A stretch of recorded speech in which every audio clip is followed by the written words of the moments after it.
That's 3 people there.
Are you able to help with my invoice at some point this week? Yep. That'd be great. Add it to my list.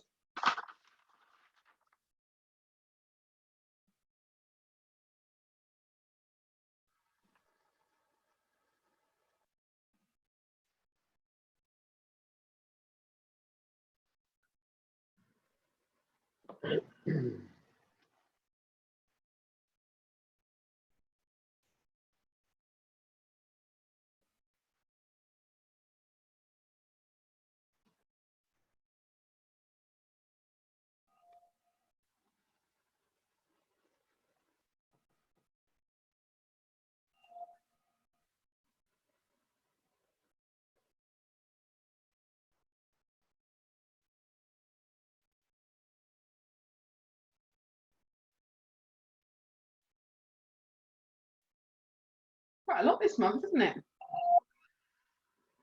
Feels like I've been quite busy, but I haven't really looked. Yeah. I think it's 7 full days. I'll do it properly. 3 half days, 4 webinars, and the CIPD event for London for Ipswich.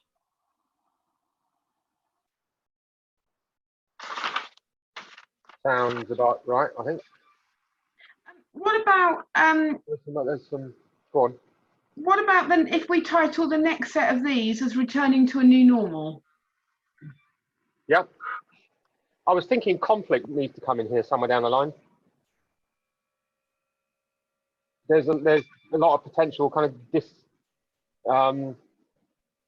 difficult conversations around those that have been working, those that are coming back into the workplace, relationships, kind of operating processes, people kind of distancing, other people not. It's all around that kind of dealing with different perspectives and stuff. So we've got unconscious bias, Yeah. conflict, self-care, or is that all the well-being and stuff we've already done? Don't know. I don't think about that. We better let people in. We better let people in. It's 3:30. Okay.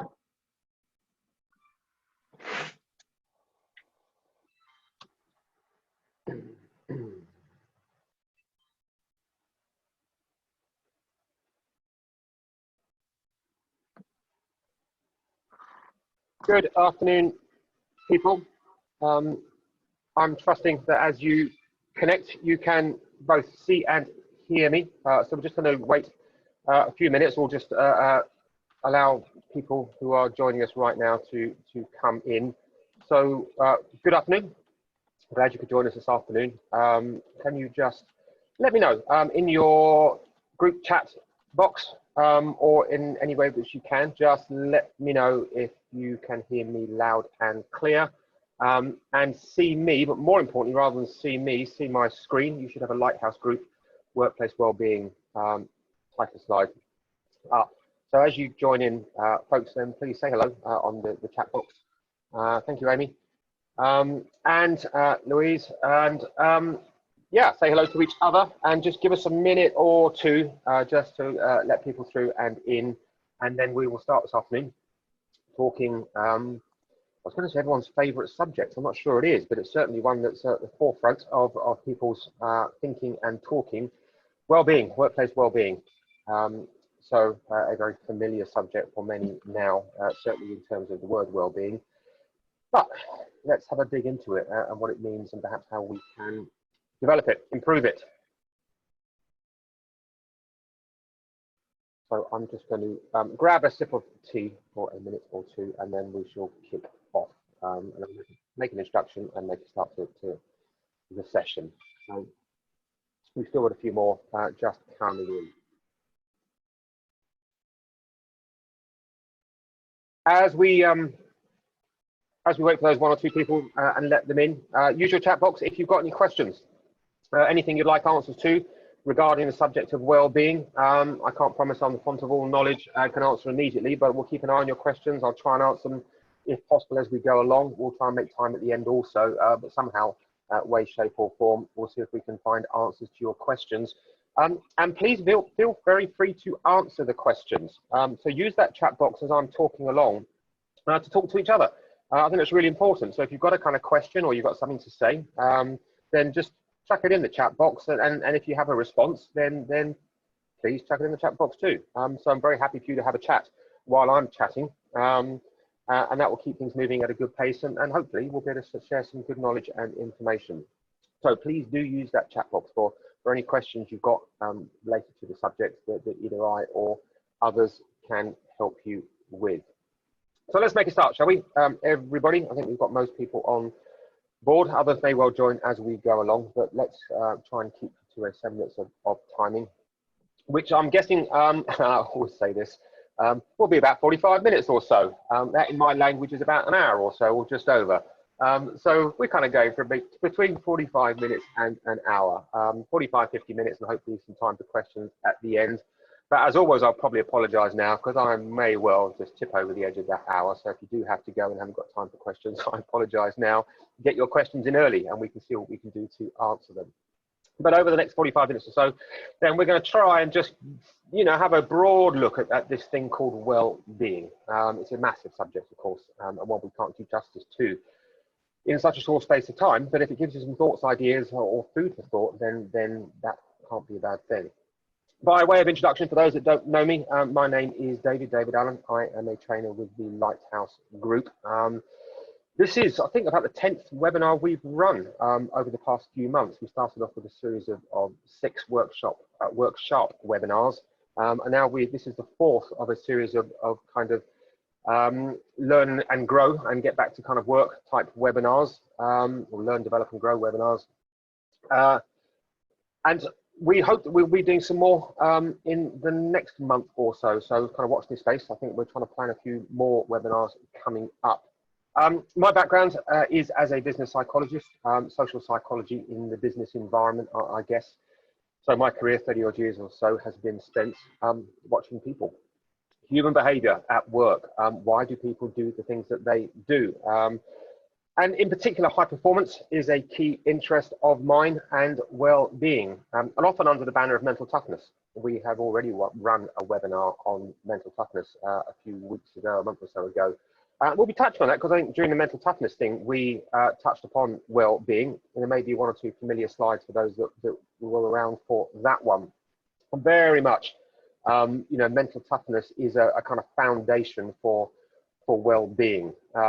So although we're talking about well-being, there is some good stuff, and go back to the videos. I think they're still accessible, or the webinar we did on mental toughness, and that will give you some further information if indeed well-being is a real issue for you.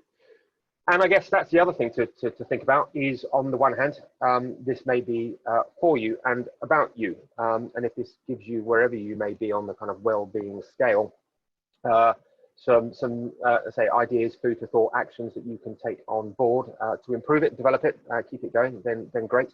But also, of course, we need to be mindful of others, and this is also about being aware of others' well-being, and maybe trying to be in a place where we can help and support others who may be struggling on that front. And that's both on a personal and a professional point of view. It may be your role to be involved in other people's well-being as a manager or otherwise. So there are many different kind of angles we can take on this one. I think it'd be quite nice to use your chat box if you possibly can. What are we talking about here? Has anyone got a definition of well-being?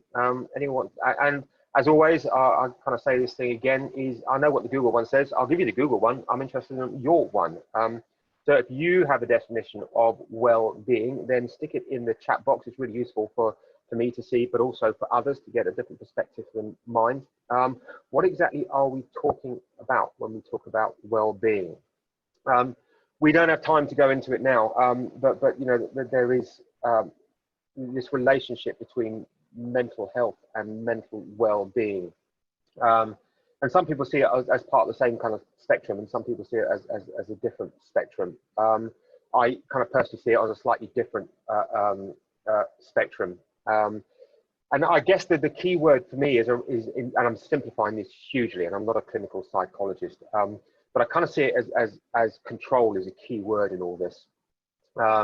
Is that the mental well-being is about where we have an element of control, whereas perhaps mental health or mental illness is where we don't, and thus that's where we need clinical support to help us get through that. And what I mean is that we can probably have we can have mental illness, but still have good mental well-being, and vice versa. So that's why I kind of see they're on a slightly different spectrum. So really it's the well-being piece we are talking about. This is the stuff where we believe we can have a level of control on, but it is a kind of very fuzzy line, and it's not one, again, that we can spend too much time going through right now in terms of kind of how do we determine, you know, who has control and where control lies. But for sake of argument at the moment, then this is something, you know, we believe we can do something about improving and developing. And I've got a state of mind and of health, having balance mentally and physically, and good physical, mental and spiritual states. Like that, Ham, thank you very much. And that ties in very much with where I should be taking you in the next 45 minutes or so. We're going to look at 6 kind of domains of well-being shortly, of which physical and spiritual are absolutely included, and there are 4 others that we want to touch upon. And as I say, we'll just kind of skip through them, some thoughts and ideas, brief as they'll be on each one, but hopefully, again, yeah, give you some clues and thoughts. A lot of this you'll kind of know, I guess, and maybe that's the other thing to bear in mind is that, you know, that I'm guessing that a lot of this stuff that you will know, the question is, are you doing anything about it? And why are you not? What's stopping you and or others? So it's not about kind of knowledge, it's about application of knowledge, perhaps. And that's where it gets a bit trickier. So I get on one hand, you're going, yeah, I kind of know that. On the other hand is, are you doing anything about it? And how often, and what's working and what's not? So here's a definition of well-being. And here is a typical good Google definition. The state of being comfortable, healthy, and or happy. So a state of being, and a state of being where our being is well, we are comfortable, we are healthy, and or happy. And I'm just going to, if you just kind of hear a bit of a bang at the moment, just bear with me. My screen's gone a bit funny, so I might have to bang it in a minute, being technical. Let's just go back a little bit, and I think this is something we talked about with the mental toughness bit. But here's a good place to kind of go and have a look at for those of you that are interested in well-being, and kind of from a broader perspective. You'd do worse than going and have a look at the Stoics and Stoicism. So this is ancient Greek Roman philosophy that has, you know, really sort of become very popular in the past 10 years, and dare I say 3 or 4 months. The Stoics had a lot of interesting things to say, particularly to do with what we can loosely term well-being at the moment. So here's a nice little kind of graphic, I guess, and thought for you in terms of trying to define well-being and then trying to kind of box it up quite nicely is the Stoic happiness triangle. So in the middle of that triangle is we've got something called eudaimonia. which essentially translates as your inner good demon. So your internal self, your good self. We can translate that as well-being, and this is a loose translation. There are many others, but well-being or flourishing, as we'll talk about in a moment or two, has been described, happiness, but this is about pleasing your inner good demon. And there are kind of three things that we need to do to reach eudaimonia, to please our inner demon. And no particular order with here, but at the top there, we've got taking responsibility, so ownership of ourselves, of what's going on around us. And this is something that we talk a lot about in the workplace. And I think one of the problems we see at work in particular is that organizations almost take away responsibility of people. For all the right reasons. They try and organize and they try and offer great packages and good training and good working environments, but almost to the point where people kind of just expect and want the organization and their managers to provide for them, and don't take responsibility. So one of the reasons we see well-being issues at work is people who feel unable or are unwilling to take responsibility, because why would they when it's all kind of put on a plate in front of them? So ownership, responsibility is a big one, and if you have that kind of habit at work, it's easy then to have that at home. So responsibility is important, as is focusing on what you control. So there's a big area here, and you know, really simply is the Stoics believe that there are things in life you can control and things in life you can't. Focus on the things that you can, and don't worry about the things that you can't, because there's nothing you can do about them. And so in its really simplest sense, it's absolutely about focusing on the things that you can control. Control the controllables. I think it was Clive Woodward who said that with the England rugby team back in 2003. You know, it's not new. It's been around for a long time. Most of us know it. But it's whether we do it or not, or how much time we do spend thinking about, worrying about, complaining about stuff that is outside of our circle of control. Any of you have read Stephen Covey's book 20 odd years ago, The 7 Habits of Highly Effective People. May remember that the first habit of effective people is be proactive, and within that was what often is called the circles of influence, where you have 3 circles, and right in the middle you have the circle of control, and then you have the circle of influence, and then you have the circle of concern.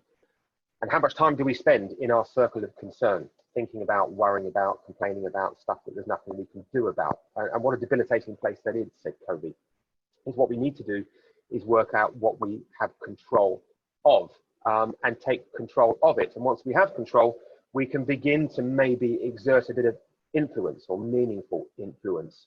And if we become more influential, then perhaps we can start reducing that circle of concern.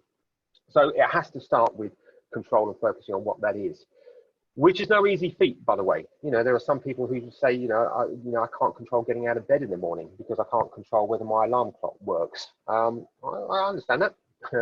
Not sure my kids will get away with that, but there are some people who say I can't control what time I get to work. If I'm late for work, it's because the buses rather than me. There's nothing I can control. So I think kind of working out where our locus of control is really important. What are the things that we believe we have control of, and how do we perhaps get more control? And then finally, living with arete. And arete essentially translates as virtue. And so this is the gap between your ideal self, your virtuous self, the person that you would like to be, and the person you are on a day-to-day basis. And it's that gap really between where you are on a day-to-day basis and where you would like to be, your virtuous self, your arete, which is part of the quest for eudaimonia.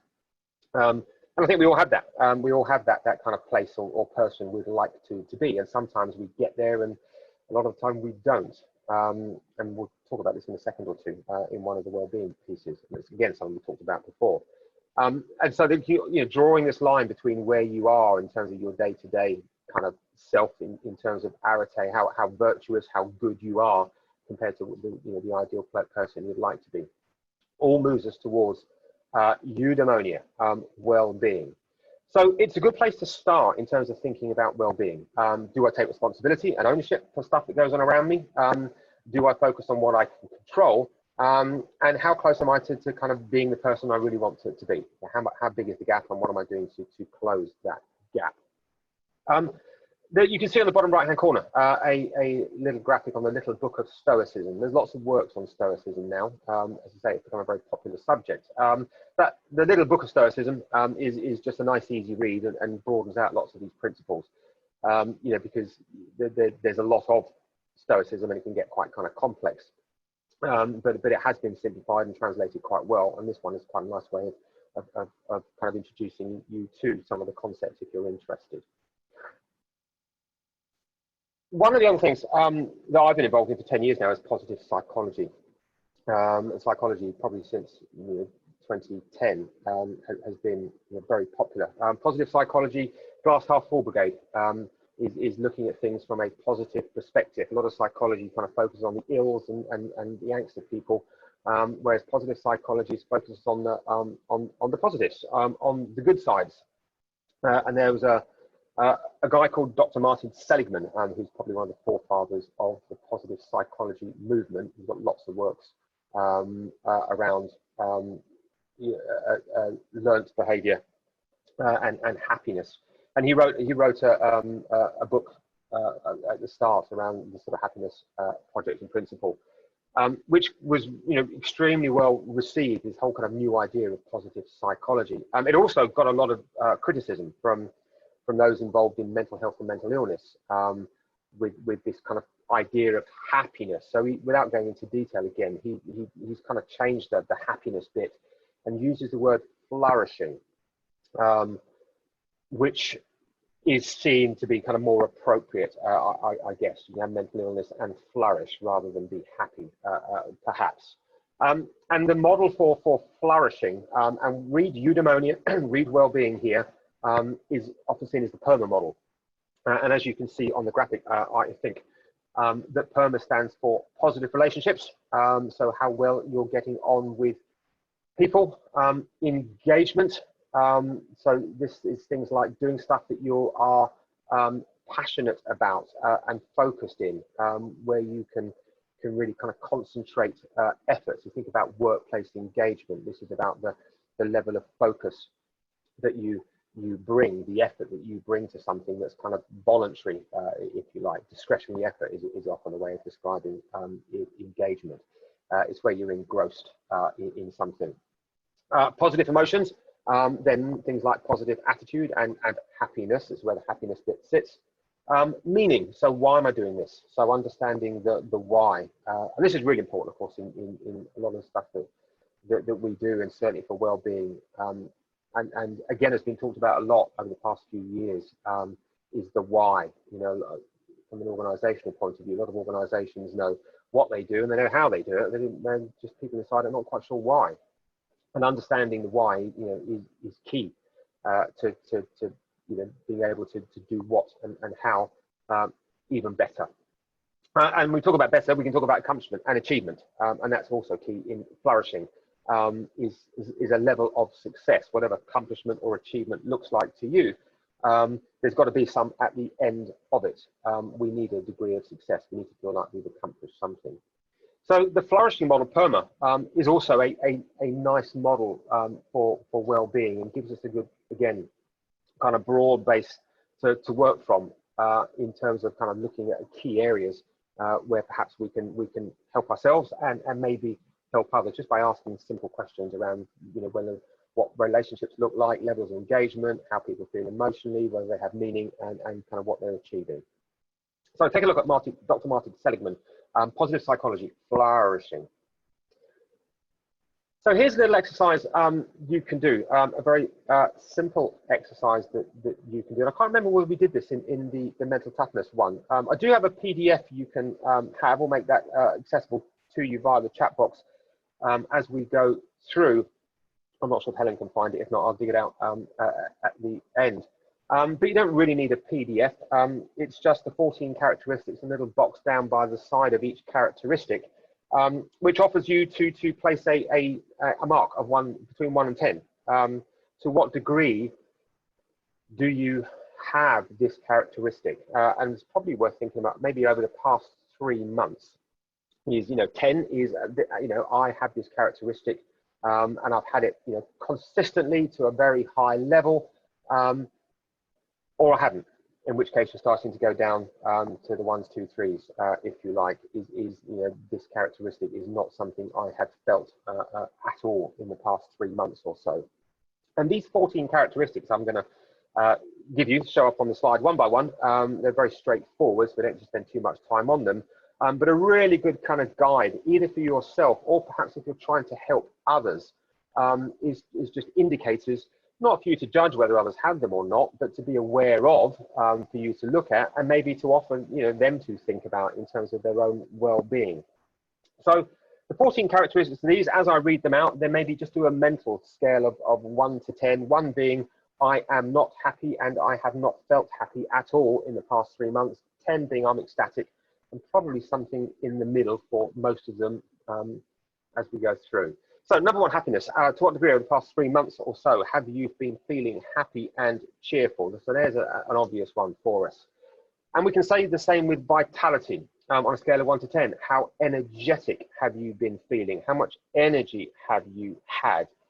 Is that sustained energy, sort of 12 hours a day, 7 days a week, or is it really kind of ebbing and flowing? Calmness. To what degree have you felt and do you feel calm and relaxed? And is that a kind of natural state, or are you doing things consciously, we'll talk about this in a minute or two, that may help you become more calm and relaxed? Number 4, these are numbered, but they're not in any particular order. Number 4 we have here is optimism. So how much hope do you have for the future? A very difficult one, I think, at this stage, in terms of being optimistic and hopeful. Is quite difficult when it really is so uncertain, and for many, who don't know when they're going back to work, or if they're going back to work, or what work will look like, or what's happening with their families, and etc., etc. So maybe this is one that really is quite difficult to score highly on. But it doesn't mean you haven't been optimistic over the past 3 months or so. Involvement, involved and engaged in what you do. So have you been involved, whatever you're doing, whether it's looking after your kids, whether that's working hard, or whether that's going to do lots of exercise, whatever your time has been spent, have you felt involved and engaged? One of the issues we've had from a work point of view is where people working from home have just felt progressively more isolated from work, and workplaces that have done well by keeping lines of communication open and relationships and people engaged in what's going on and what to do. And number 6, we have awareness, being in touch with how you feel. Do you take time out to kind of just think about how you feel about stuff? Are you aware about how you feel? And as I say, time out is probably the best way to do that. Are you checking in with yourself on a day-to-day basis to see how you feel? And then from that, do you accept the way you are? So, warts and all, good, bad, or indifferent. How accepting of you are you? And say, particularly under pressure and stress and difficult circumstances, is sometimes it doesn't bring out the best of ourselves, but then we kind of beat ourselves up a little bit about it. So to what degree do you accept that maybe things are tough at the moment, or accept that there are things that you cannot control and you get frustrated or angry? So yeah, a scale of 1 to 10 maybe. Self-worth, liking yourself, self-value, self-confidence, self-efficacy. There's a whole lot of things we could stick in here, but that self-worth is to what degree do you like yourself? So on one hand, we can accept ourselves the way we are, but it's slightly different in terms of liking ourselves. And number 9, competence. Do you feel effective at what you do? And again, that might be doing the job that you do, the work that you do. Can you still be effective in the environment you're working in? Have you been competent at homeschooling? Have you been competent in cooking dinners or running a marathon, on a treadmill? What's that look like? Competence. At number 10, development. Are you improving? What are you doing to improve? Have you learnt anything? Are you advancing forward? Again, it might be workplace-based around things like learning Zoom, for example, new technologies, etc. Or again, it can be just social stuff. Is self-improvement. Again, maybe exercise and that type of thing. Are you advancing in that way? Do you have little projects that you're doing that kind of improving skills? DIY, stuff like that. Purpose, having a purpose and mission in life. Has that been knocked? Has that hit? Has that changed? Do you have a different kind of purpose now? Maybe what's happened over the past 3 months has given you a new mission in life. or maybe it's really just confused it and you're not quite sure where the purpose is anymore. And number 12, significance. Is what you're doing worthwhile? And again, I'll take that from both a workplace perspective, but particularly a kind of life perspective. Is what you are doing in general? Do you see it as significant? Do you see it as worthwhile? And then congruence, doing what you're doing, is it in line with who you are and how you see yourself? Is the way that you're behaving, the things that you're having to do at the moment, do they sit in line with your kind of beliefs and your values in life? And then lastly, 14, connection, feeling close and connected to the people around you. To what degree are you seeing you're able to be connected? And are you feeling close? You know, some people feel closer with their immediate family because they spent so much time together. Some of that's been really strained over the past few months or so.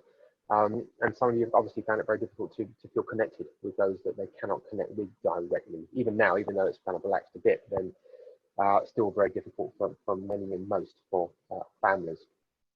And also obviously work colleagues. So connection may be a difficult one for many. So those are kind of, I think, 14 really good characteristics that kind of define well-being. And, you know, if you did a scale of 1 to 10 out of a scale of, you know, out of a total of 140, you kind of hope to be looking above the halfway mark. So I'd say anything above 100, you're very healthy. Anything between 70 and 100 is pretty reasonable, pretty average, kind of where you'd want to be in general. But as you start falling below 70, then, you know, I wouldn't say alarm bells are ringing until you start to go below 40 or so. But you certainly want to kind of be going, okay, are there specific areas? Are there one or two where I've scored really low? Is it a general feeling? So just kind of taking a look then at the 14 in their entirety. And as I say, whether there's one or two that are significantly lower than others that bring the score down, or whether it's a general feeling.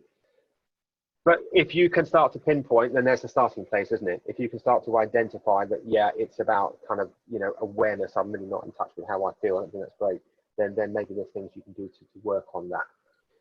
But also positive psychology will say be careful about focusing just on your kind of areas of weakness, is also think about your strengths, so play to your strengths, and remind yourself of your strengths and what is good and what you're kind of working on. Positive psychology talks about 3-to-1 ratio. So, you know, you've got to have this balance between kind of negative thought or action and positive thought and action and behavior. And the 3-to-1 is for really good well-being, we need to be thinking 3 positive thoughts to 1 negative one. So if you have these kind of negative thoughts, you then got to work hard to find 3 positive things. And that's a really quite a difficult exercise for many people, because you just say something that's kind of slightly negative and then you can play the game. It's not right, now I've got to find 3 positive things and mean them. And that can be quite difficult for some people. But just keep that in mind, that it's a 3-to-1 ratio, not a 1-to-1 ratio if we're talking about good well-being. So negative thinking, negative behaviors, negative communication needs to be balanced with 3 positives. So, David, I've saved the document in the chat, so everyone should be able to access it. Brilliant, thank you, Helen. So there's a PDF document there, and it's just those 14 characteristics with a little box to be able to score it, and just kind of what I said to you, just a little summary at the end. It's not a psychometric test, it's just something to get you thinking, and maybe something you might want to pass to others to get them thinking about it, because that's the most important thing, thinking about it. Okay, so the other thing I wanted to then take you through is this kind of model I have of the 6 domains of well-being, and literally just touch upon each one. So literally, you know, we've got 5 minutes or so just to kind of touch upon each one there and thereabouts, less than that really. So it will be a really quick kind of run through. And there's a few slides to accompany them. So although we may flick through the slides really quickly, those slides should be available to you in a PDF format just to have a look at and to refer to, so that you can take a bit more time on them or remind yourself. So as you can see, the 6 domains of well-being: spiritual, emotional, physical, social, intellectual, and occupational. And as you can see, next to that, you have a very brief description. So this slide repeats itself all the way through. So you'll see, let's not go through all 6 now in terms of descriptions. We'll come back to those as we go through each one. But if we start with the bottom, and you know, it's a pyramid for good reason. I kind of put these in order. So, you know, I think it's a good place to start is our spiritual well-being. Feeling a sense of meaning, purpose, and control in life. So we've already mentioned that a little bit. Living to personal values and having strong self-worth. So there's only really two things I want to say around this bit. The first bit I think ties in, and it's something I've talked about a few times before, is this concept of mindfulness. So in terms of spiritual well-being and mindfulness, what I'm talking about here is taking time out to think, is to reflect, just to find that little bit of time to kind of settle everything down a little bit and kind of go, where am I? What's going on? And mindfulness as a sort of discipline is really good. And you know, you can find books. There's lots of good apps. I've spoken about these before. So their Calm is one that springs to mind. The one I use is something called Headspace. But this concept of mindfulness is taking time out to just kind of ground ourselves, to kind of just focus on our breath, focus on the current moment, is to kind of just bring everything back down and then just see what we notice. So I'm just going to give you some kind of, and several of these slides will do that, is just some kind of bullet points in terms of kind of what I'm talking about, or maybe some tips and techniques. So without trying to get too deep into mindfulness and kind of how we do it, literally go and find a quiet space and just stop. Whether you close the eyes, whether you just focus on the breath, whatever you do, is just try and relax. And some of the things we're trying to do in mindfulness and to kind of this spiritual well-being is kind of focusing on the present mind, is about noticing the everyday. So just kind of taking a look around you, just watch people going past their business, you know, or going past doing their business, whatever they might be doing. You know, look at the clouds in the sky, the birds and bees, and whatever it might be, is just kind of stop and notice what's happening right in front of you. And lots of us don't even do that. Mindfulness is about regularity, so it's about consistently. Mindfulness is about kind of doing these things all the time, if you like, trying to create a habit, maybe. So whether that's kind of when you first get up in bed in the morning, or before you go to, get out of bed in the morning, or when you go to bed in the evening, is finding some kind of regular time to kind of just take stock is really good. And you can do this at work as well, you know, whether it's just taking a break, etc.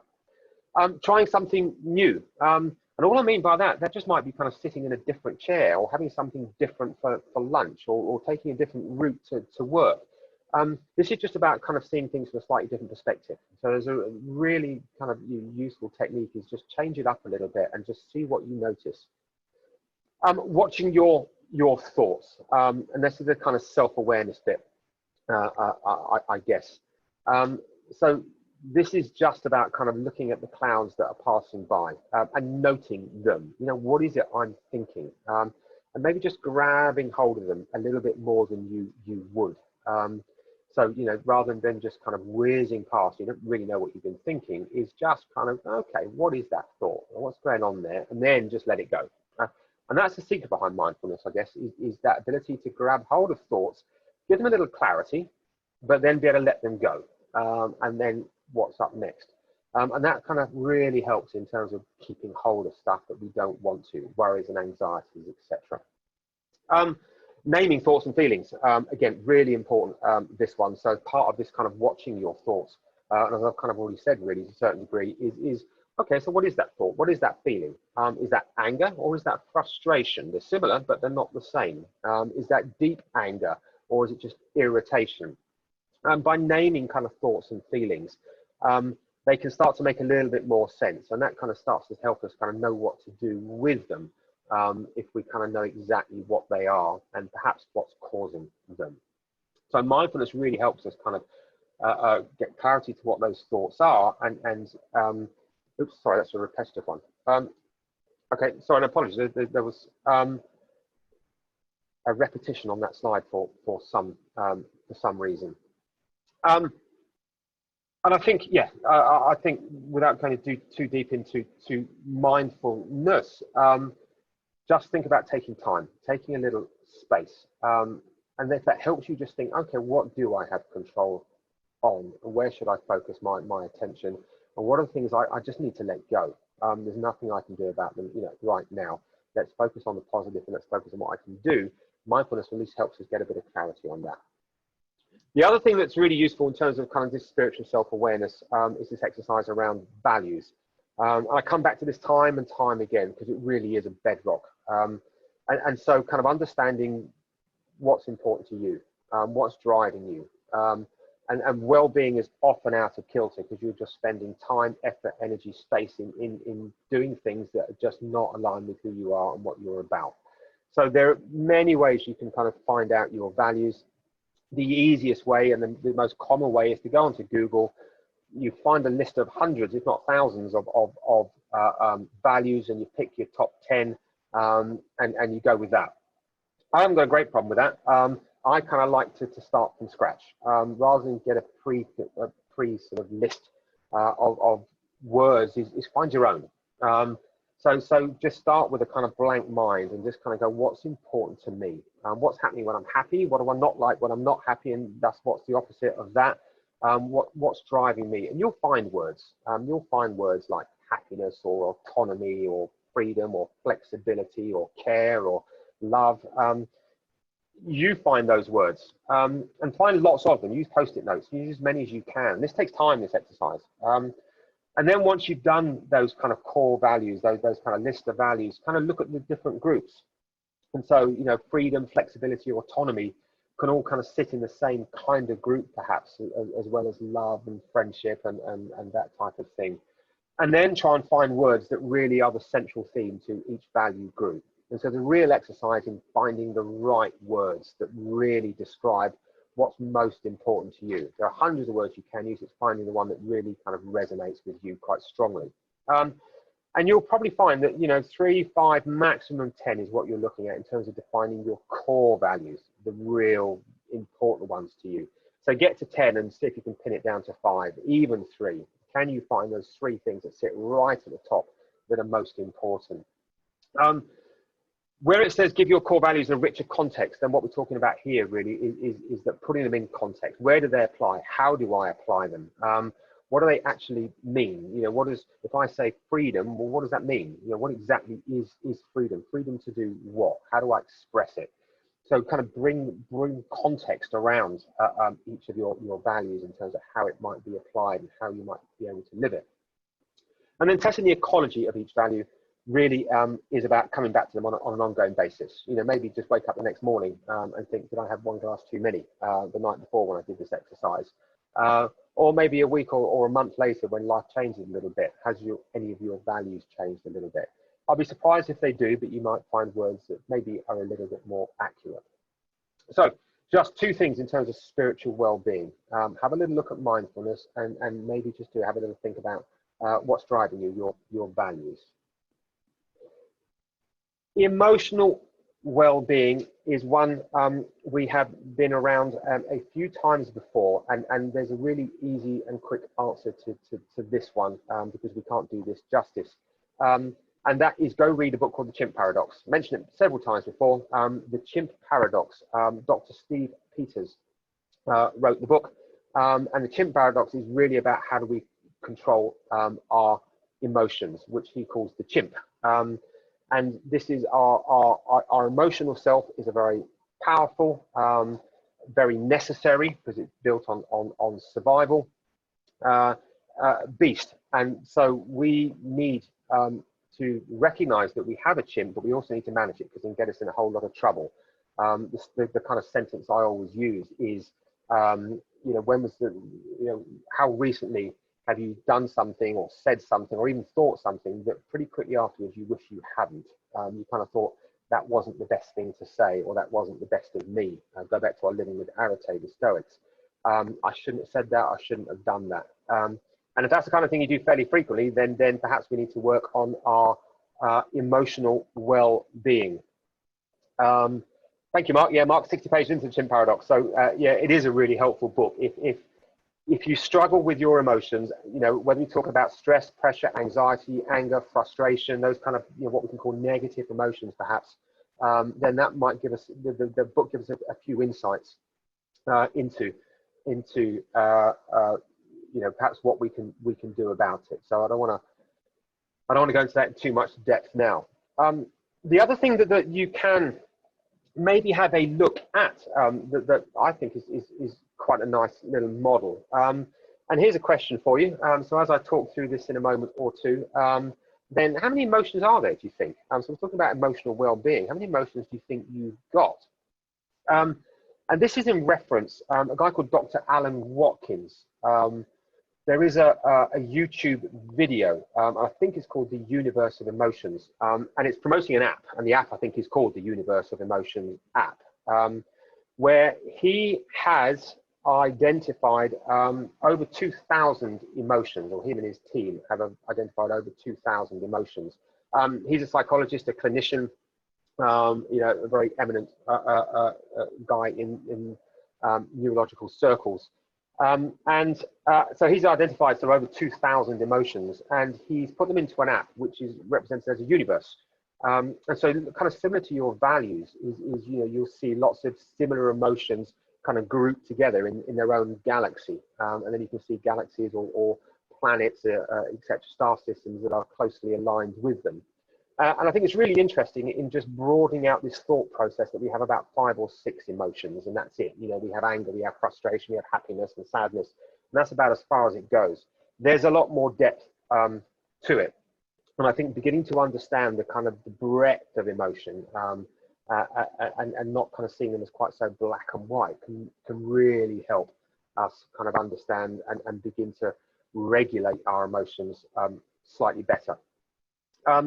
So go and have a look at Dr. Alan Watkins on YouTube. The other interesting, because he talks about kind of emotional development. One of the things he also says is that, you know, most of us are stuck at the age of 9 when it comes to our emotional being. Is that when we get to the age of 9, we're about as emotionally developed as we're ever going to be.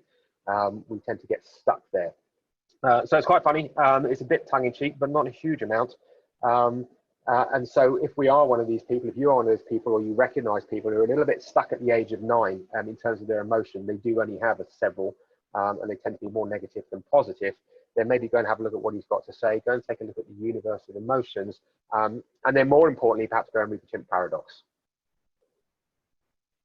Okay, just a snapshot there, because I've kind of talked about this a little bit before, and it's a huge subject. So here's one that I think you mentioned at the start. And let's just stick with this one and the next one, really, and I'm going to fly over the last 2.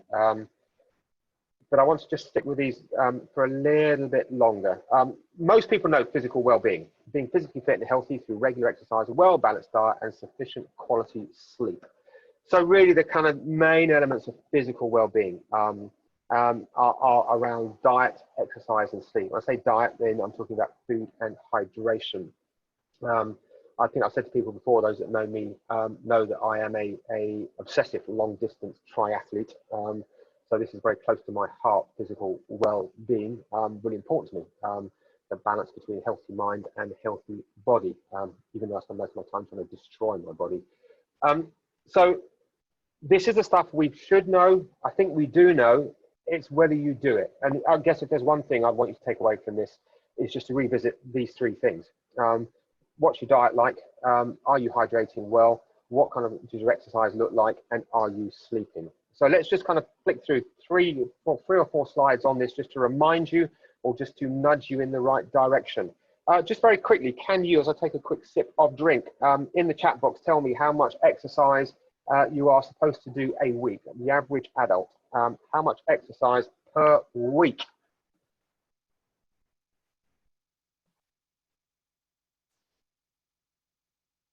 $150 minutes, 10 hours. Wow, that's a change. 2 hours, 70 minutes, 150 minutes. Bit of variance, but most of us aren't a million miles away. Not as much as you may think for many. So 75 to 150 minutes of exercise a week. So some of there, so Kinga, yeah, 150 minutes of moderate, 75 of vigorous. So perfect, thank you, Kinga, I think on that. So a lot of it, Amy, around about the right time there. So 75 to 150 minutes, a couple of hours, 2.5 hours, maybe at the outside, which is not, I think it's not a lot, but then I do what I do. Maybe you're going to tell me something different. Yeah, Helen, you're probably right. Too much, I think, is where I come from on that one. So I'd probably go on the other end of being unhealthy. But let's think about, what do we mean by physical activity? Again, let's just kind of make sure we understand what we're talking about here. So number one, general movement. So I'm guessing a lot of people clock up time here. It's not stuff I even think about. Walking to shops, stairs, household chores, lots of movement that goes on here, good physical movement. So those of you who do the household chores, who have stairs in your house and go and do the shopping, then you're probably getting your time in. I live in a bungalow, so I can't have that excuse, and I wouldn't sound great in the household chores either. So I need to make it up in other ways. So here's mine: exercise. So there's a difference from general movement, exercise, purposeful activity to improve fitness. Jogging, cycling, swimming are the ones that we're talking about here in particular. So this is the one that people kind of think, right, I need to do my 30 minutes a day or something like that of purposeful activity. Great, good, do. And make it regular. Vary it, please. Do a little bit of kind of easy stuff and a little bit of kind of harder stuff. Be careful about doing the same stuff all the time. So balance a bit of running with a bit of cycling maybe, but let's not go down that route. Anything that's purposeful activity can be deemed as exercise and is good, as is play. So this is where kids really benefit. Unstructured activity for fun. So this is just the stuff that you go out and do. That might be things like gardening, or just playing with the kids, or you know, messing around with the dog, for example. All of those may come into kind of the play. So stuff that you do is unstructured for fun and enjoyment. And lastly, the one perhaps we've missed, the structured competitive activities. So those of you that like your squash, or your football, or your rugby and that type of thing, netball, my daughter's obsessive netball, has really struggled on that front. Yeah, that can you know, had been a bit of a miss for some. I'm just going to peek, throw a curveball. My experience, never felt particularly great after jogging, going to the gym. Yeah, no, I don't disagree. I think there are many people. I hate the gym, by the way. I'm not a great gym fan. I have to struggle to do strength training stuff. So I think a lot of this is about finding stuff that you enjoy doing. You know, and that's why sport, I think, is a really good one, because we can kind of often lose ourselves in sport, and there's much more of an enjoyment rather than a physical exercise thing. I think purposeful activity like exercise, jogging, cycling can be mind-numbingly boring, and can be really difficult. It's just hard work. So no, Pete, I absolutely get you on that. And if you can find play or sport or do enough general movement, then absolutely get your bit in. But I do think there's a good discipline, by the way, in purposeful activity. So for people like me, then having that kind of purpose of, you know, running a certain distance at a certain time or a certain speed is a good thing, and it gives me that kind of discipline. Each to their own. So in terms of physical activity, I think that's really important, to be kind of looking at, am I actually doing what I'm kind of supposed to be doing? I think that's what it comes back to. And if I'm not, is there anything you can revisit? Diet. Greek diet we're looking at here. Lovely picture of Greece. So again, I'm just going to flick through in terms of eating for well-being, and there's a couple of things perhaps that we can put in here. So without giving you a lesson in food, those are the 5 main food groups. Balance is good, as we know.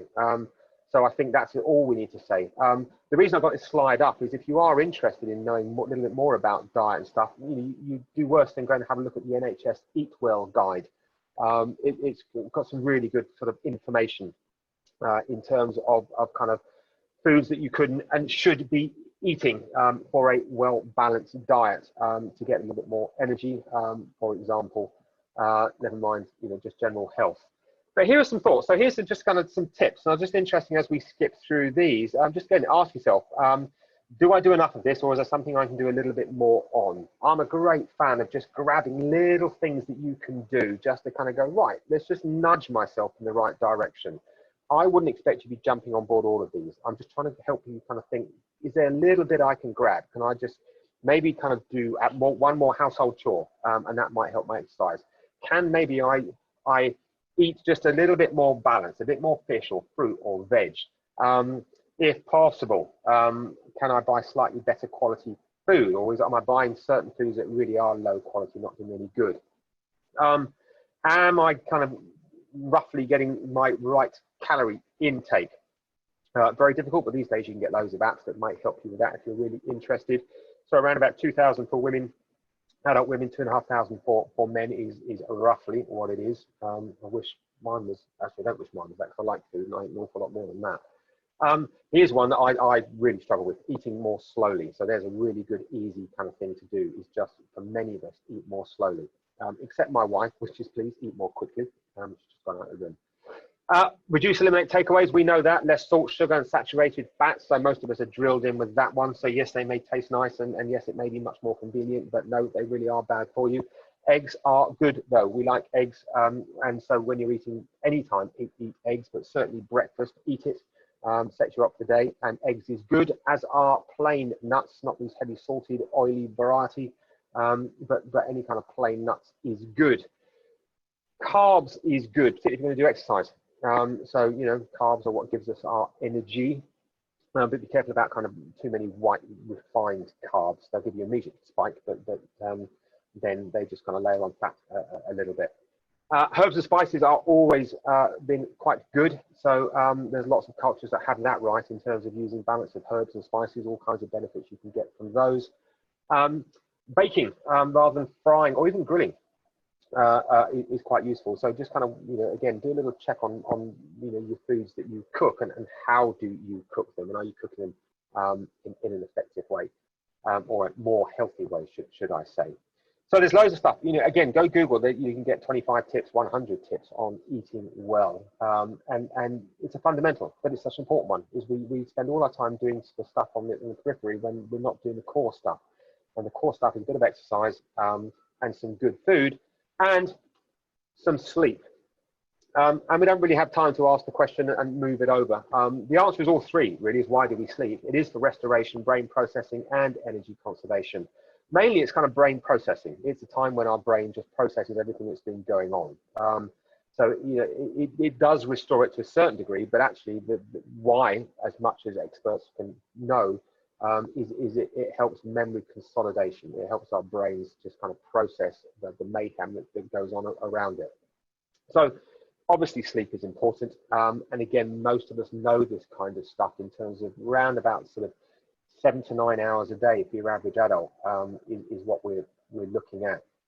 And so again, the question is, you know, do you get that amount of sleep? And if not, work towards it for sure. And here are some tips. Again, I don't need to read those out. You'll have a little look at those. This is something that's obviously critical. And if you can just take up, you know, take up 1 or 2 of these, then that will really, really help. And maybe not for you, you know, things like kids. It's really important with kids and iPads and phones. I say kids, actually, most adults aren't much better. But those types of things can really affect sleep, obviously. Good smells, you know, these kind of aromatherapy type things, I think are really good. So kind of oils and stuff can really help in a good night's sleep.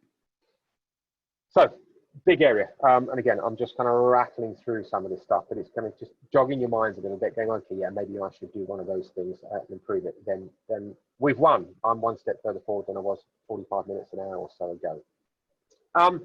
As we move up, social, and again, social well-being, I think, you know, what we're talking about here is connection. And all I'm going to say to you is, what are you doing about that?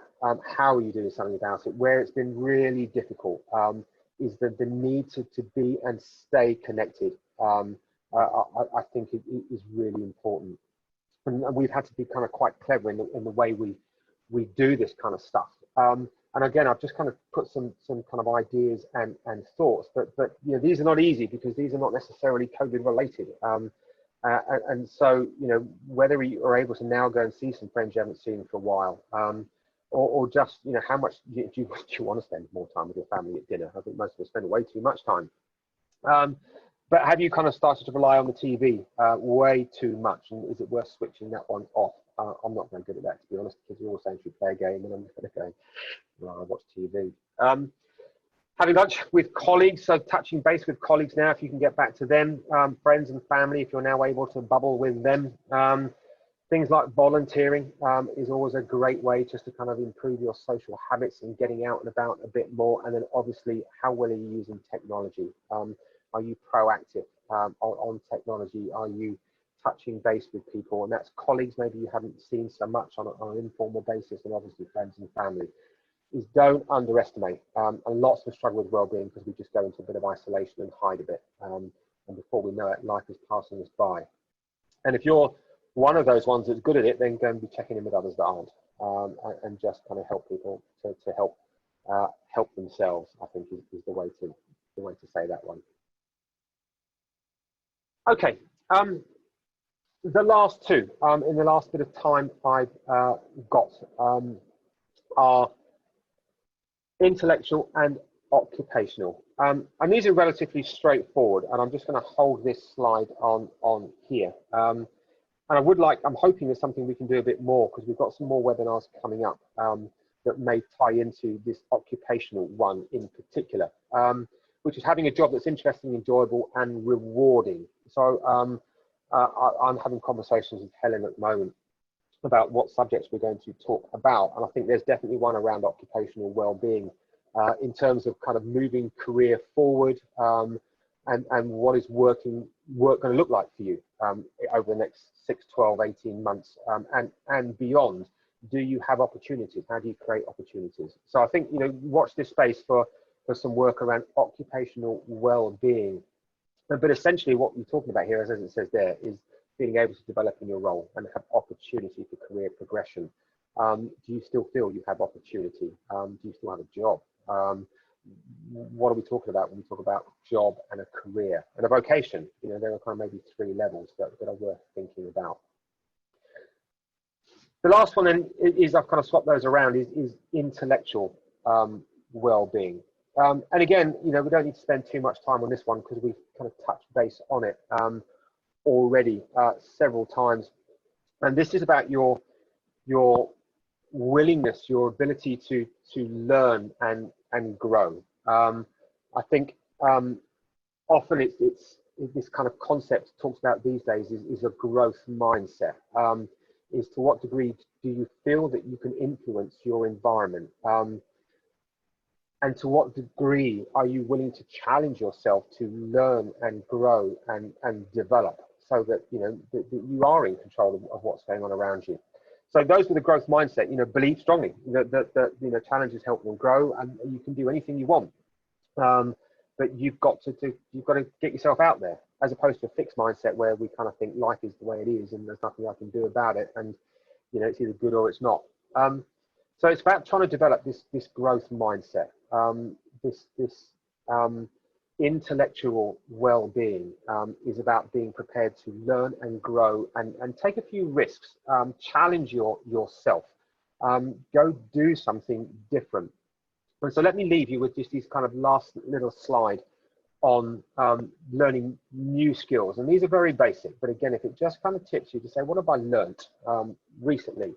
Or what can I learn going forward? And that might be Zoom. It may be to learn how to keep to time on a webinar and not run over all the time.